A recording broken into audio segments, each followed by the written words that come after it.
ngon á thì đừng có chế biến gì cầu kỳ hết nha.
ឆ្នាំដេចាំរាប់ខែនឹកបងនឹកពងនឹកស្រុកនឹកម៉ែ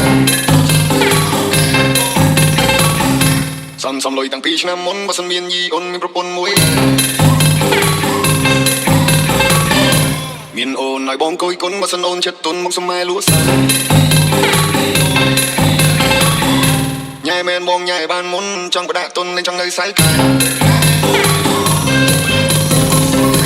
ឆ្នាំថ្មីទៅទេវតាតាមដូនតានេះគូគួរបីជំនាញមិនរងមិនត្រង់ស្នាមញញឹមនេះកន្ត្រឹមឆ្នាំថ្មី